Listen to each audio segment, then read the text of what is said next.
morning.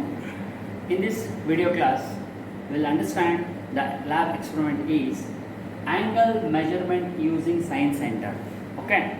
So in the previous lab, what we have completed, that is angle measurement using sine bar. Okay. So here the same principle, but the thing is that we are using the device called science center.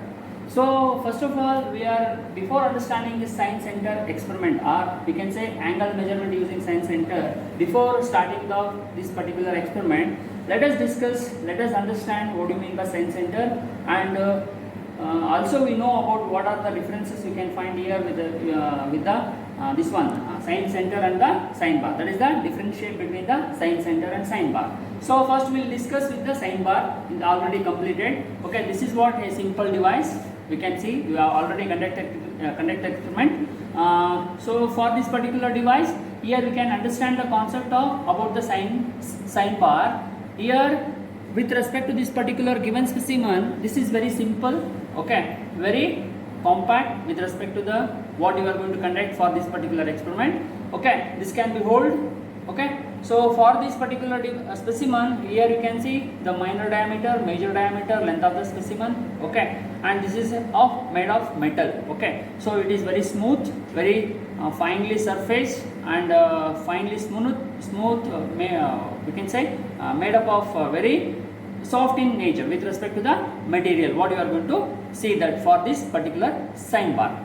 Now coming to the science center is here the device is completely very large. We can say here you can see for this particular specimen we need to find out the angle. We have to find out the angle measurement using science center. Okay, so this here obviously you can see it is very difficult to do the experiment by the what we have did in the sine bar experiment. Here you can find some complicate. The size is very large, and here also you can find the same dimensions like minor diameter, major diameter. Okay, so and length of the specimen.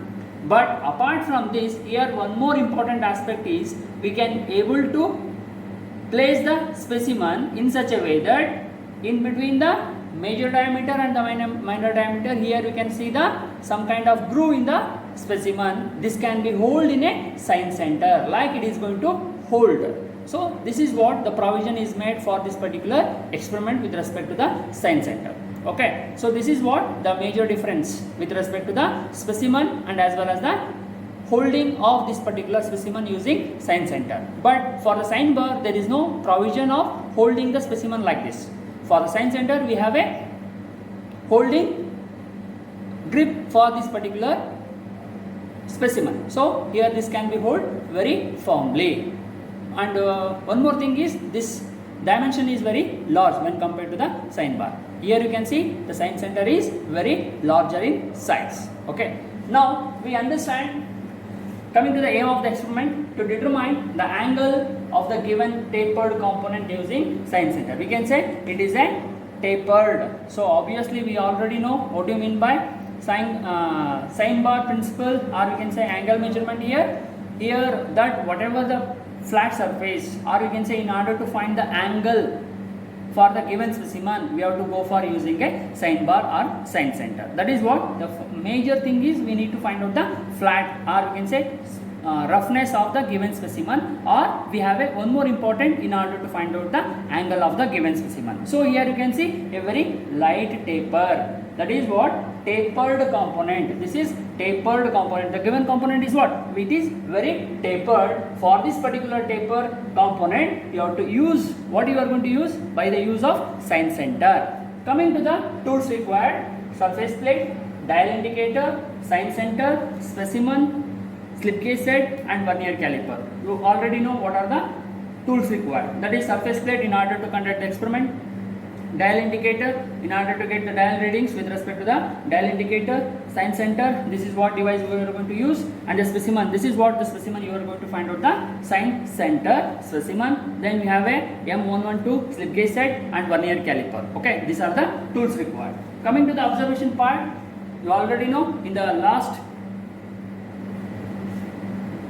experiment we have completed the sine bar. Here also you can find the dial gauge, that is 0.01 mm, that is the least count of the dial indicator.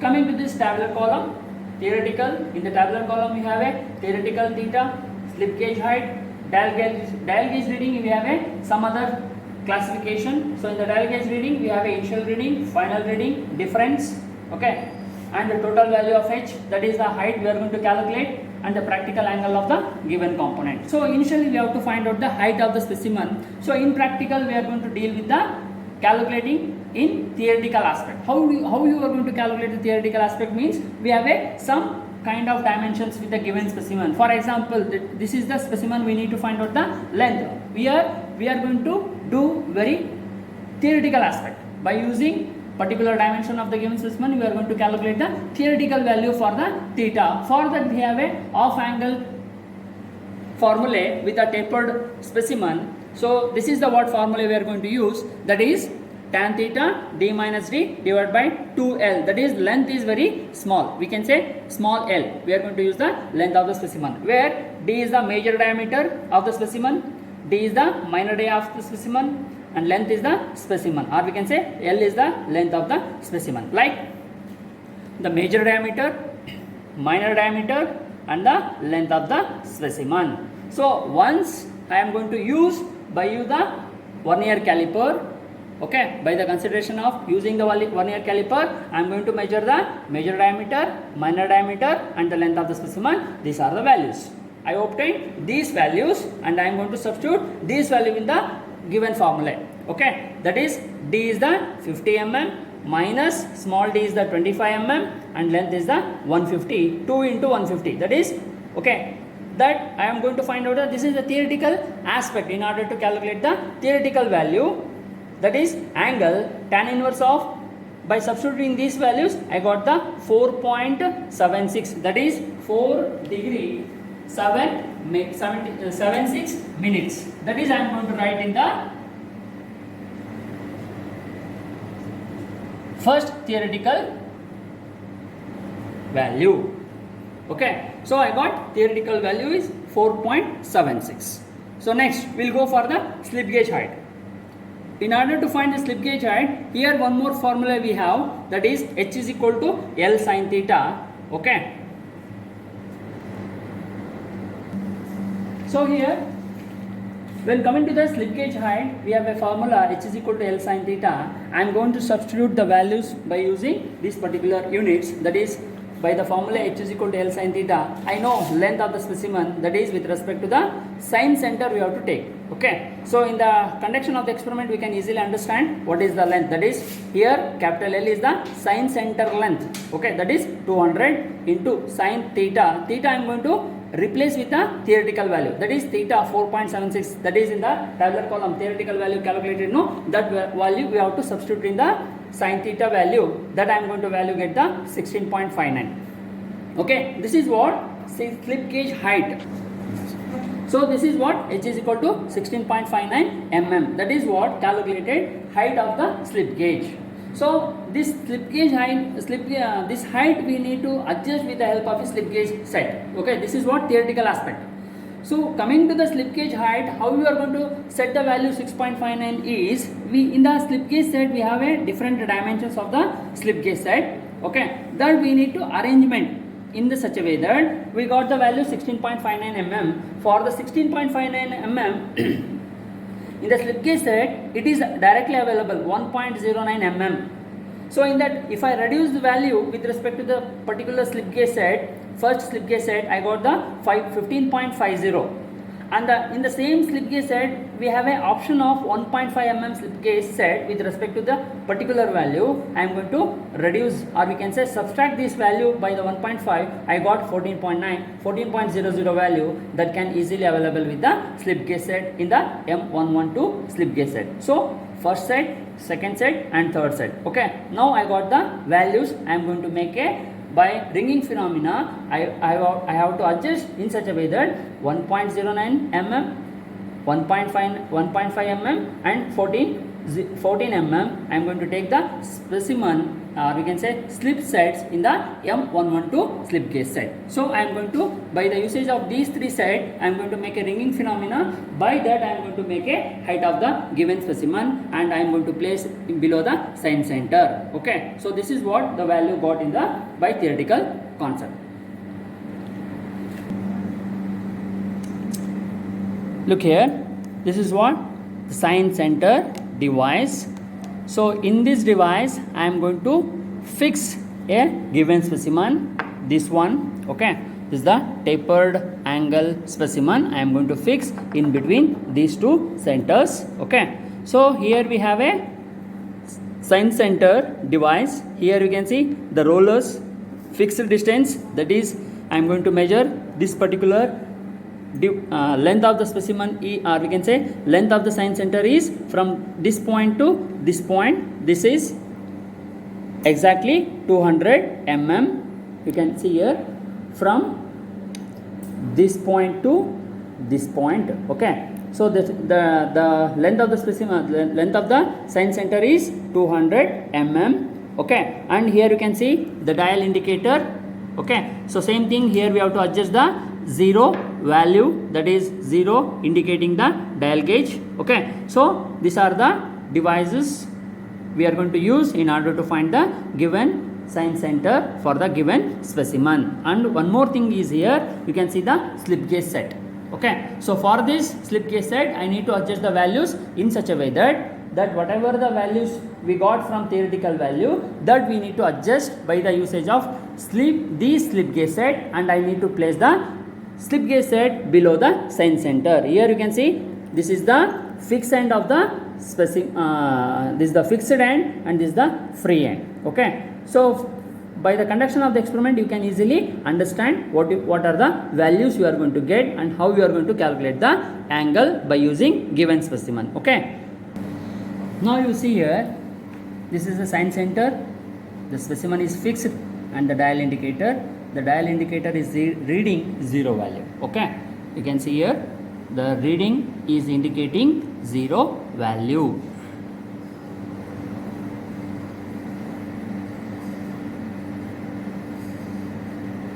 Next, before conduction of the experiment is, we need to clean the whatever the given specimen, right? First we have to clean thoroughly the sign center, and you have to measure the length of the sign center. Okay, and this you have to clean very neatly, because some dirt or any kind of grease or oilness you can find on the given specimen. And also you have to clean the specimen and you have to set the 0 value. Okay, so now we have to start the experiment, and these are the relief holes which are provided in the sign center in order to make a fixing of the sign center or fixing of the specimen. So first of all, we have to think that initially we have to take the value with respect to the dial indicator, we have to adjust the 0 value.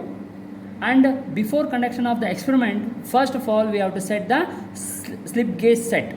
Okay, so we have arranged in such a way that 16.59 is the theoretical value. For that we have to make some accurate value with respect to the slip gauge set, the available slip gauge set. We need to set the values, like we got 1.09, 1.5 and 14 mm slip gauge set available in the M112 slip gauge set. So in that I am going to make 3 slip gauge set in such a way that by the ringing phenomena I have made a slip gauge set with respect to the what are the available in the slip gauge set. There I have made 3 different slip gauge sets. Here you can see. Okay, these are the slip gauge set I have to make in such a way that, and it is placed below the roller end. This is the fixed end. Okay, and we have to remember this minor diameter should exactly show fixed end, because the specimen you are going to place is very much important. Don't reverse. Okay, this is what? This is the fixed end. Okay, this is the free end. Okay, at that place only you have to place the specimen towards minor end, and simultaneously this plunger, it should show 0 value in the needle, or we can say that needle should indicate 0 value in the dial indicator. Now we have to start the experiment. Listen here, very important, you have to remember about the values what you are going to see in the dial gauge. When I move the plunger from one point to another point, like from minor diameter to major diameter, whatever the reading you are going to show in the dial indicator, that you have to note down. So here the least count of the dial indicator is 0.01 mm. Okay, dial indicator value is, least count is 0.01 mm.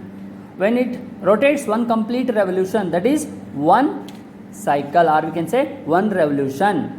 So in the smaller one is there, in the dial indicator itself, here you can see very smaller one inside the dial indicator, it is also reading 0 value, and again there are some divisions on the smaller value with respect to the dial indicator, that also we have to calculate.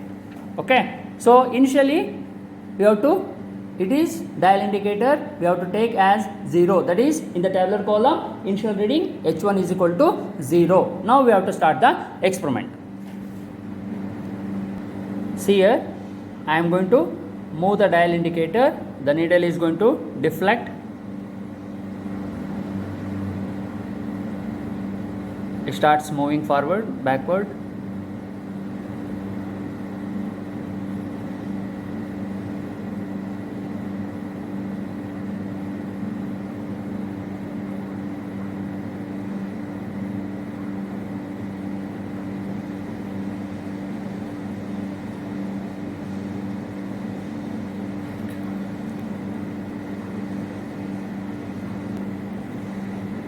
See, the moment of when I am made to move the plunger from minor diameter to major diameter, it starts from, this is what I have referenced value is I have taken as 0. It starts either in this direction, it completes one revolution and it stops to one particular value, and simultaneously in the smaller needle also we have to note down the values in such a way that after completion of one revolution where it stops, that is 1.8 mm. Okay, that is the value we have to note down in the tabular column, that is H2, that is the final reading from the dial indicator. Initially H1 is 0, and after moving the plunger from one point to, or we can say from minor diameter to major diameter, that value what we got from the dial indicator is 1.8. It is reading, the value is 8 at 8, okay, 80. The needle is indicating 80, no? So it is nothing but what? One after completion of one revolution where it stops, that is 1.8 mm. That is the final reading from the dial indicator. So here in the tabular column, I have substituted the values. This is theoretical value 4.76 by the calculation part. Okay, slip gauge height, that is 16.59 mm. Initial reading, that is what in the conduction of the experiment I have mentioned about the needle, it is indicating 0 value, that is the initial reading is 0. Final reading how we got means, when we move the plunger from minor diameter to major diameter, it completes one revolution, and where the needle stops I need to take the value, that is I got 1.8, that is the final reading, that is H2, and the difference is 0 and the 1.8 difference is 1.8. okay, so some of the students they are going to mistake is 1.8 minus 0, no, this should not be there. When you say difference, you have to take the difference and you have to write down the value. Okay, so this is about the difference value in the dial indicator column. Coming to the total value of H in mm, that is the unit, how we got 18.39 means, here the slip gauge height, that is 16.59, and the difference where from the dial gauge reading, that is the difference value, and the slip gauge height, that is what we got 18.39. okay, that is the 16.59 plus 1.8, that gives 18.39. that is value we have to write down in the total value H, that is in the tabular column. Okay, so next step is we have to find out the practical angle. Okay, so this is about the theoretical value what we got from the theoretical value, that is the 4.76. Now we have to go for finding the practical angle. Okay, so for the practical angle, we have a formula: sin theta is equal to h by L, where h stands for height of the value with respect to the what we found by the slip gauge height, and as well as the difference about the dial reading. That is what h, that is the 18.39 is the h, and length is the sign center length. You have to remember sign center length. So at the time of observation I have mentioned length of the sign center is 200 mm. So we know formula sin theta is equal to h by L. H we already know, L is already know. By substituting these values we will get the result. That is what we are going to get the final reading. That is the practical angle of the given component. That we have to substitute in the result. Finally, the angle of the given specimen by the, or we can say the tapered component using sign center is what we are going to get the value. Okay, right? That is what we are going to get the values. So when coming to the practical angle of the component theta, how we are going to calculate? We have a formula: sin theta is equal to h by L. That is substituting these values. H is 18.39. That is from total value of h. That is 18.39. Length is the sign center. I am going to substitute these values. I got the value. Theta is 5 degree 27 minutes. Okay. So now the angle what we have found for the given specimen using sign center is 5.27, that is 5 degree 27 minutes. First, here we have to find out the difference, that is the practical value with respect to the theoretical value. So how we are going to get the difference means 5.27 minus 4.76, that is the 0.51, that is the minutes what we can found error in the conduction of the experiment when coming to the practical value and the theoretical value. Okay, so this is about the angle measurement using sign center. So if you have any doubts, you can clarify. Clear, right? This is about the angle measurement using sign center.